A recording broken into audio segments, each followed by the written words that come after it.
மா யகாஃபுன் நிஃபாக இல்லல் முஃமின், ஒரு முஃமின் தான் நிஃபாக்கை பயப்படுவான். ஒரு முஃமின் தான் நான் நயவஞ்சகனா என்று பயப்படுவான். ஒரு முனாஃபிக் நிஃபாக்கை பயப்படவே மாட்டான்.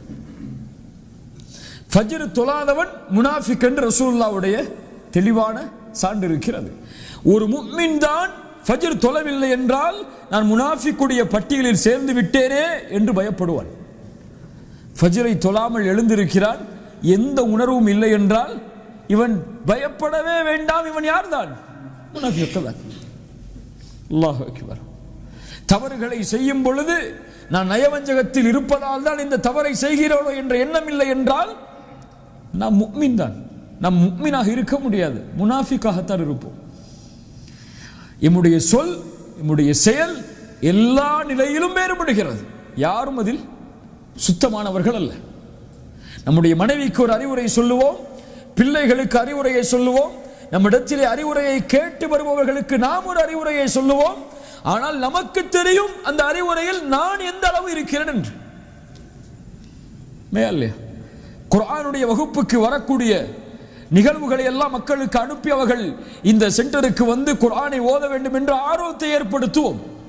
ஆனால் நமக்கு தெரியும் குர்ஆனில் நம்முடைய நிலைமை என்னவென்று, தொழுகையில் நம்முடைய நிலைமை என்னவென்று, திக்ரில் நம்முடைய நிலைமை என்னவென்று, அல்லாஹ்வுடைய பார்வையில் நம்முடைய நிலைமை என்னவென்று, அதை பற்றி எல்லாம் எந்த கவலையும் இல்லாமல் நாம் வாழ்ந்து கொண்டிருக்கிறோம். தெளிவான முனாஃபிக்குகளுடைய தன்மைகளை ஒப்பிட்டு பார்த்தால் இன்றைய நம்முடைய வாழ்வின் தன்மைகளை ஒப்பிட்டு பாருங்கள், அப்படியே இருக்கும். நாம் நிஃபாக்குடைய தன்மையில் வாழ்ந்து கொண்டே அல்லாஹ் பாதுகாப்பானாக நம்மை முஃமினாக நினைக்கிறோம்.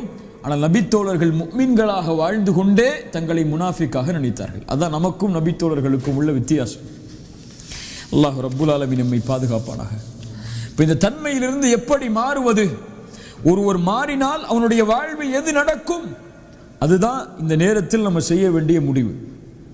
ஒருவன் தன்னை அல்லாஹுவை நோக்கி விரையக்கூடிய மனிதனாக மாற்றினால் இரண்டு தன்மைகள் அவனுடைய வாழ்க்கையில் ஏற்படும். முதல் தன்மை, தன்னுடைய ரப்பை அடையாமல் நெருங்காமல் தடுப்பதற்கு உள்ள பாவங்களை விட்டு விடுபடுவான். தன்னுடைய ரப்பை நெருங்குவதற்கு தடையாக இருக்கக்கூடிய பாவங்களை விட்டு விடுபடுவான். இது என்ன தன்மை? முதல் தன்மை. ஆனால் இன்று நாம் எப்படி? நம்முடைய ஆடைகள் அழகாக இருக்கிறது, நம்முடைய கல் அல்லாஹ்விற்கு முன்னால் அழகாக இல்லை. தொழுகிறோம், நோன்பு வைக்கிறோம், ஜக்காத் கொடுக்கிறோம், தஅவா செய்கிறோம், இந்த வெளிப்படையான அமல்கள் எல்லாம் சரியாக இருக்கிறது. ஆனால் உள்ளம் இன்னும் பாவத்தை சுமந்து கொண்டே இதை செய்து கொண்டிருக்கிறது. அப்படியா இல்லையா? தொழுகிறோம், புறம் பேசுகிறோம், தொழுகிறோம், பொய் பேசுகிறோம், தொழுகிறோம், பிறர் மானத்தை பற்றி பேசுகிறோம், தொழுகிறோம், பிறர் குறைகளை வெளிப்படுத்துகிறோம். ஆனால் தொழுகிறோம். எது மேலானது? இப்னு தைமியா ரஹிமஹுல்லாஹ் அவர்களிடத்திலே அழகிய கேள்வியை கேட்டார்கள். ஒரு மனிதன் இஸ்திக்ஃபார், பாவ மன்னிப்பை கேட்கிறான். ஒரு மனிதன் அல்லாஹ்வை புகழ்கிறான். இதில் இந்த இரண்டில் எது சிறந்த அமல்? இது சிறந்த அமல்? பாவ மன்னிப்பா அல்லாஹ்வை புகழ்தலா? பாவ மன்னிப்பா அல்லாஹ்வை புகழ்தலா? இப்னு தைமியா ரஹிமஹுல்லாஹ் உதாரணத்தோடு சொன்னார்கள். ஏன் பாவ மன்னிப்பு சிறந்தது தெரியுமா? ஒரு மனிதனுக்கு ஆடை இருக்கிறது, அந்த ஆடை அழுக்காக இருக்கிறது, அதன் மேலே நறுமணங்களை பூசுகிறான். இது எதற்கு சமம்? பாவங்களில் உள்ளவன் தஸ்பீஹ் செய்வதற்கு சமம். ஒரு மனிதனுக்கு ஆடை இருக்கிறது, அழுக்காக இருக்கிறது, அவன் நறுமணம் பூசுவதற்கு முன்னால் முதலில் அதை துவைத்து சுத்தம் செய்கிறான், அதற்கு பிறகு நறுமணம் பூசுகிறான். இது பாவங்களிலிருந்து விடுபட்டு பாவ மன்னிப்பை கேட்டு அல்லாஹ்வை நெருங்கி நன்மைகளை செய்கிறார். இவர்கள்தான் அல்லாஹ்விற்கு விருப்பமானவர்கள். இவர்கள்தான் அல்லாஹ்விற்கு விருப்பமானவர்கள். இன்னஸ் ஸலாத்த தன்ஹா அனில் ஃபஹ்ஷாஇ வல் முன்கர், தொழுகை மானக்கேடான விஷயத்தை விட்டு தடுக்கும் என்றால் அவன் சுத்தமான நிலையில் தொழுகையில் போகின்றான். கல்வை சுத்தப்படுத்திய நிலையில் அல்லாஹ்விற்கு முன்னால் நின்றால் அல்லாஹ் ரப்புல் ஆலமீன் அவனை மற்ற செயல்களிலும் சுத்தப்படுத்துவான். அல்லாஹ் ரப்புல் ஆலமீன் நம்மை சீர்படுத்துவானாக. இந்த உள்ளத்தை கொள்ளாதவரை எம்முடைய எந்த தேவைகளை அல்லாஹ்விடத்திலே கேட்டாலும், எவ்வளவு அல்லாஹ்வை நெருங்க வேண்டும் என்று ஆசைப்பட்டாலும், எந்த பணிகளை நாம் செய்தாலும் அல்லாஹ்விடத்தில் நெருங்க முடியாது. ஸல்லல்லாஹு சொன்னார்களா இல்லையா? ஒரு மனிதன் வெகு தூரமான பயணம் செய்கிறான், பாலைவனத்தில் செல்லக்கூடிய நேரத்தில் கடுமையான களைச்சலால் அவருடைய முடியெல்லாம் தூசி படிந்து, முகமெல்லாம் தூசி படிந்து காணப்படுகிறது. அப்போது அல்லாஹ்வை அழைக்கிறான், யா அல்லாஹ் உதவி உதவி என்று. ரசூலுல்லாஹ் சொன்னார்கள், இவனுக்கு அல்லாஹ் எப்படி உதவி செய்வான்? அல்லாஹ்வை இவன் அழைத்தாலும் இவனுடைய ஆடை ஹராமான ஆடை, இவன் உடுத்திருக்க சாப்பிட்ட சாப்பாடு ஹராமான சாப்பாடு, குடித்த பானம் ஹராமான பானம், இவனுக்கு அல்லாஹ் எப்படி உதவி செய்வான்? ஹராமான நிலையில் அல்லாஹ்விடத்திலே நெருங்க வேண்டும் என்று ஆசைப்பட்டு நீங்கள் எதை செய்தாலும் அல்லாஹ் அங்கீகரிக்க மாட்டான். தஅவா செய்யுங்கள், அழைப்பு பணி செய்யுங்கள், இது அல்லாஹ்விடத்திலே பொருத்தத்தை ஏற்படுத்த வேண்டும் என்று முயற்சி செய்யுங்கள், அல்லாஹ் அதை முழுமையாக அங்கீகரிக்க மாட்டான். நீங்கள் பாவங்களை விட்டெல்லாம் விலகி அவனிடத்திலே வராதவரை. யார் ஒருவன் சுத்தமான நிலையில் அல்லாஹ்வை அணுகுகிறானோ அவன் அல்லாஹ்வை நேசிப்பவன். அவன் எதை கேட்டாலும் அல்லாஹ் கொடுத்து கொண்டே வருவான்.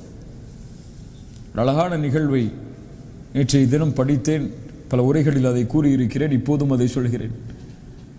அஹ்மத் பின் ஹம்பல் ரஹிமஹுல்லாஹ் அவர்களுடைய காலத்தில் நடந்த ஒரு நிகழ்வு. அஹ்மத் ஷாமை நோக்கி ஒரு முறை பயணம் செய்கிறார்கள் தனியாக. பெரிய இமாம், பெரிய அறிஞர் தான். அஹ்மதை போன்ற அறிஞர்கள் இனிமேல் பிறப்பார்களா என்று தெரியாது.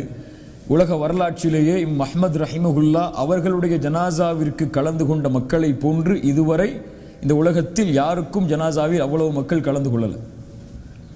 அவ்வளவு பெரிய மக்களுடைய செல்வாக்கை பெற்ற, துஆவை பெற்ற மிகப்பெரிய அறிஞர் அஹ்மத் ரஹிமஹுல்லாஹ். ஒரு முறை ஷாமுக்கு செல்கிறார்கள். இரவு நேரத்தில் ஒரு பள்ளியில் உறங்குகிறார்கள். இரவு நேரத்தில் ஒரு பள்ளியில் உறங்குகிறார்கள். உறங்கக்கூடிய நேரத்தில் அந்த காவலாளி வந்து சொல்லுகிறார், அஹ்மதே, பள்ளியில் உறங்குவதற்கு அனுமதி இல்லை, நீங்கள் வெளியே செல்லுங்கள் என்று. அவர் சொல்கிறார், நான் வெளியூரிலிருந்து வந்திருக்கிறேன், இந்த இரவு இங்கே உறங்குகிறேன், நாளை வேறு ஏதாவது இடத்தை பார்த்துக் கொள்கிறேன் என்று. அந்த காவலாளி உறுதியாக இருக்கிறார், பள்ளியில் நீங்கள் உறங்கக்கூடாது, வெளியே செல்லுங்கள் என்று. இருவருக்கும் வாக்குவாதம் வருகிறது. இறுதியாக அந்த காவலாளி அஹ்மதை அவர்களுடைய காலை பிடித்து தரதரவனை இழுத்து பள்ளியை விட்டு வெளியே போட்டுவிட்டு கதவை பூட்டிவிட்டு சென்று விடுகிறார். அந்த வழியாக வரக்கூடிய அந்த வழியில் அந்த தெருவில் கடை வைத்திருக்கக்கூடிய ஒரு ஒட்டி தயாரிக்கக்கூடிய ஒரு வியாபாரி அஹ்மத் அவர்களை பார்க்கிறார். நீங்கள் யார், எங்கிருந்து வந்திருக்கிறீர்கள் என்று கேட்டு அஹ்மத் அவர்களை அழைத்து செல்கிறார் வீட்டுக்கு. வாருங்கள், என்னோடு இந்த இரவை தங்குங்கள் என்று. அஹ்மத் அவர்கள் தங்குகிறார்கள். அந்த வேலை செய்யக்கூடிய ரொட்டி தயாரிக்கக்கூடிய அவரை பார்க்கிறார்கள். எப்போது பார்த்தாலும் அல்லாஹ்வை புகழ்ந்து கொண்டே இருக்கிறார். எதை எடுத்தாலும் சுப்ஹானல்லாஹ், எதை எடுத்தாலும் அல்ஹம்துலில்லாஹ், எப்போது பார்த்தாலும் அஸ்தக்ஃபிருல்லாஹ் அஸ்தக்ஃபிருல்லாஹ் அஸ்தக்ஃபிருல்லாஹ். காலையில் அஹ்மத் அவர்கள் அவரை அழைத்து கேட்டார்கள், உன்னை பார்த்து நான் ஆச்சரியப்படுகிறேன், இவ்வளவு அல்லாஹ்வோடு நெருக்கத்தில் இருக்கிறாயே, இந்த இஸ்திக்ஃபார், இந்த பாவ மன்னிப்பு, இதற்குரிய பலனை எல்லாம் நீ அனுபவித்திருக்கிறாயா என்று கேட்டார். அல்லாஹ் உனக்கு இதனுடைய பலனை எல்லாம் வாழ்க்கையில் காட்டியிருக்கிறானா என்று. அவர் சொன்னார், ஆம் அல்ஹம்துலில்லாஹ், அல்லாஹ் அவனுடைய அருளை எனக்கு காட்டிக் கொண்டுதான் இருக்கிறான். இதுவரை அல்லாஹுவை நான் அழைத்து எந்த ஒரு அழைப்பையும் அல்லாஹ் நிராகரித்ததாக இல்லை. இதுவரை அல்லாஹ்விடத்தில் நான் துஆ செய்து அந்த துஆவில் எதையும் அல்லாஹ் அங்கீகரிக்காமல் இருந்ததில்லை, ஒரே ஒரு துஆவை தவிர. அஹ்மத் அவர்கள் கேட்டார்கள், அது என்ன துஆ? அவர் சொன்னார், என் வாழ்நாளில் என் மரணத்திற்கு முன்னால் அஹ்மதை பார்க்க வேண்டும் என்ற துஆவை அல்லாஹ் இதுவரை அங்கீகரிக்கவில்லை என்று. முன்னால் உட்கார்ந்திருப்பவர் யார்? அஹ்மத் ரஹிமஹுல்லாஹ் சொன்னார்கள், அல்லாஹ்வுடைய செயலை பார்த்து ஆச்சரியப்படுகிறேன்.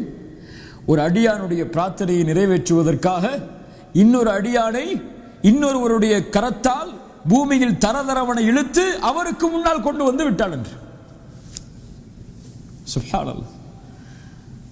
இது அல்லாஹ்வை நெருங்கிய ஆத்துமா. பாவங்களிலிருந்து விடுபட்டு அல்லாஹுவையே சார்ந்திருக்கக்கூடிய ஆத்மா. இப்போ நம்முடைய வாழ்க்கை முதலாவதாக மாறும். அல்லாஹ் ரப்புல் ஆலமீன் எதை விரும்புகிறானோ அதை செய்வதற்கு, அல்லாஹுவை நெருங்குவதற்கு இருக்கக்கூடிய தடையாக இருக்கக்கூடிய பாவங்களை விட்டு அந்த வாழ்க்கை விலகும். இந்த ஒரு முஃமினுடைய வாழ்க்கையில் மாற்றம் ஏற்பட்டால் முதலில் ஏற்படுவது. இரண்டாவது, அவனுடைய வாழ்க்கையில் மாற்றம் ஏற்படும் அல்லாஹ் ரப்புல் ஆலமீனுடைய கட்டளையால் படைப்புகளோடு நெருங்குவதற்கு என்ன என்ன பாவங்கள் எல்லாம், என்ன செயல்கள் எல்லாம் தடையாக இருக்கிறதோ அதை விட்டு விலகுவான். படைப்புகளோடு நெருக்கமாகுவதற்கு, அன்பாகுவதற்கு அவனுடைய வாழ்வில் ஏதாவது தீய குணங்கள் இருந்தால் அதை விட்டு விலகி படைப்புகளுடைய பொருத்தத்தில் அல்லாஹ்வின் பொருத்தத்தை தேடுவான். ரசூலுல்லாஹி ஸல்லல்லாஹு அலைஹி வஸல்லம் அவர்களுடைய வாழ்க்கையில் இதை பார்க்கலாம். இன்னைக்கு நமக்கு என்ன, நம்ம தொழுகிறோம், நோன்பு வைக்கிறோம், தஅவா செய்கிறோம், ஜக்காத் கொடுக்கிறோம், ஏதோ மறுமைக்கான அமல்களை சேகரித்து வச்சிருக்கோம் நினைக்கிறோமா இல்லையா? ஆனால் நாம் செய்த பல பாவ செயல்களால் இந்த நன்மைகள் எல்லாம் பங்கு வைக்கப்பட்டிருந்தது என்றால் என் நிலைமை என்ன? பங்கு வைக்கப்படுமா படாதா? தொழுகை பங்கு வைக்கப்படும். ரசூலுல்லாஹ் சொன்னார்கள், நீங்கள் தொழுகின்ற 5 வேளை தொழுகை பங்கு வைக்கப்படும், ஜகாத் பங்கு வைக்கப்படும், ஹஜ் பங்கு வைக்கப்படும், நன்மைகள் எல்லாம் பங்கு வைக்கப்படும். எப்போது? இவன் ஒரு மனிதனை பற்றி புறம் பேசியிருந்தால், ஒரு மனிதனை பற்றி பொய் பேசியிருந்தால், ஒரு மனிதனுடைய உள்ளம் நோகும்படி நடந்திருந்தால், ஒரு மனிதனை தாழ்வான பார்வையில் பார்த்திருந்தால், இந்த செயல்கள் எல்லாம் இவனுடைய நன்மைகள் அவனுக்கு பறிபோவதற்கு காரணமாக அமையும். நாளை மறுமையில் அல்லாஹ்விற்கு முன்னால் வந்து நிற்கும் போது, யா அல்லாஹ் தொழுதேனே, ஏன் நரகத்தை கொடுக்கிறாய் என்று கேட்க முடியாது. அதனால் ஒரு அறிஞர் அழகாக சொன்னார், அப்துல்லா இப்னு முபாரக் ரஹிமஹுல்லா, நீங்கள் யாரையாவது பற்றி புறம் பேசுவதாக இருந்தால் உங்களுடைய தாய் தந்தையை பற்றி புறம் பேசுங்கள். யாரையாவது பற்றி பேசிதான் உங்களுடைய உள்ளம் நிம்மதி அடையும் என்றால் உங்களுடைய தாய் தந்தையை பற்றி புறம் பேசுங்கள். ஏன் தெரியுமா? உங்களுடைய நன்மைகளுக்கு மிக உரித்தானவர்கள் அவர்கள்தான். உங்களுடைய நன்மைகளுக்கு மிக உரித்தானவர்கள் அவர்கள்தான். உங்கள் நன்மைகளை நீங்கள் பங்கு வைக்கிறீர்கள் புறம் பேசி, அதை உங்கள் தாய் தந்தைக்கு கொடுங்கள், அவர்களுடைய சொர்க்கத்தின் அந்தஸ்தாவது உயரட்டும் என்று இமாம் அப்துல்லா இப்னு முபாரக் ரஹிமஹுல்லா அவர்கள் சொன்னார்கள். கண்ணியத்துக்குரியவர்களே, இந்த தொழுகை, இந்த நோன்பு, இந்த தஅவா இதெல்லாம் பலனளிக்காது. எம்மிடத்தில் இந்த தீய குணங்கள் எல்லாம் இருந்தால், உமர் இப்னு கத்தாப் ரலியல்லாஹு அன்ஹு சொன்னார்கள், ஒரு வாலிபனிடத்தில் 9 நல்ல குணங்கள் இருக்கிறது, ஆனால் ஒரே ஒரு தீய குணம் இருந்தால் போதும், இந்த 9 நல்ல குணத்தையும் அது அழித்து விடும்.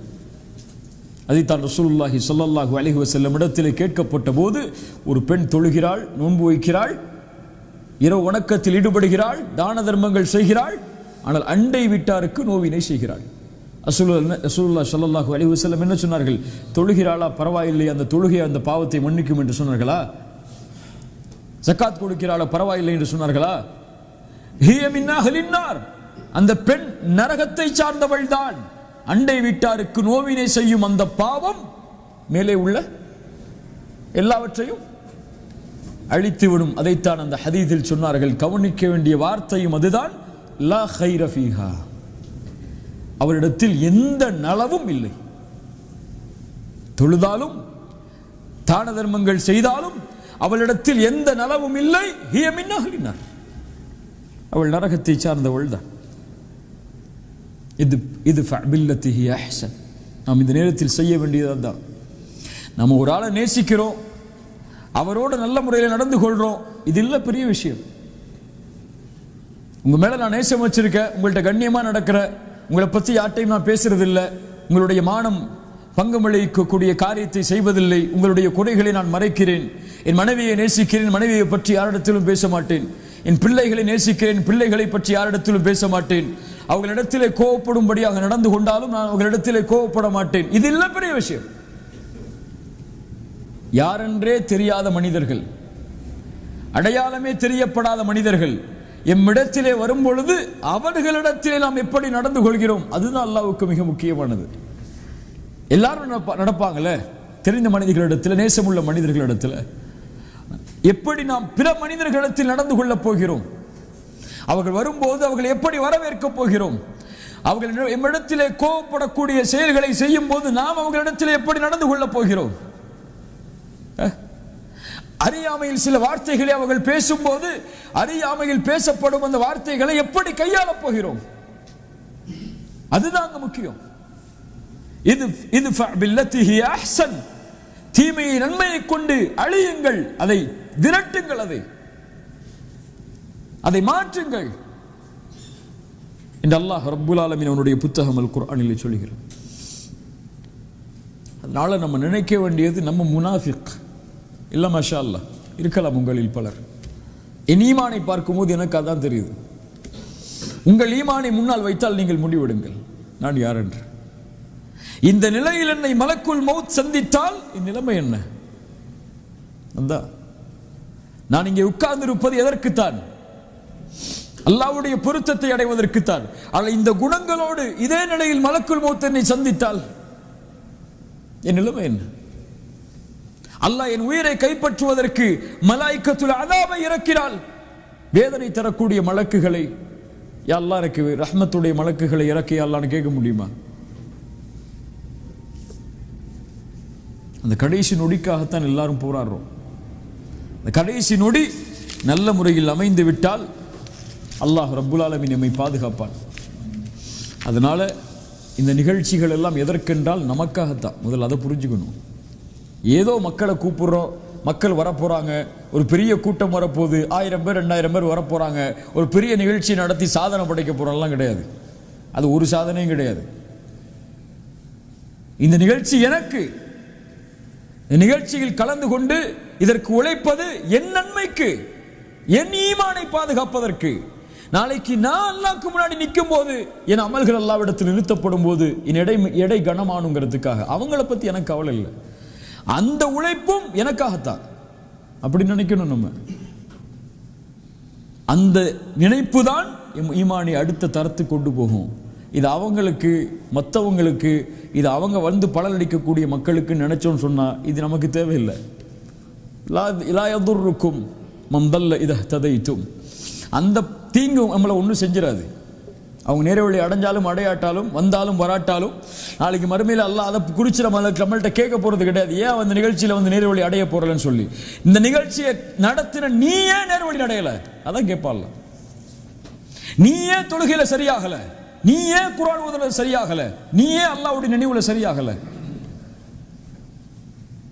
ஒரு அழகிய கவிதையை அரபி மொழியில் இருக்கக்கூடியவற்றை கூறிவிட்டு இந்த நேரத்தை முடிக்கிறேன். ஒரு அறிஞர் சொன்னார், யா அப்து யா அப்து கம் யராக அல்லாஹு ஆசியா, அல்லாஹ் உன்னை எவ்வளவு காலம் பாவத்தில் பார்ப்பான், எவ்வளவு காலம் அவனுக்கு முன்னால் நீ பாவம் செய்யக்கூடிய நிலையில் அல்லாஹ் உன்னை பார்க்க வேண்டும் என்று ஆசைப்படுகிறாய்.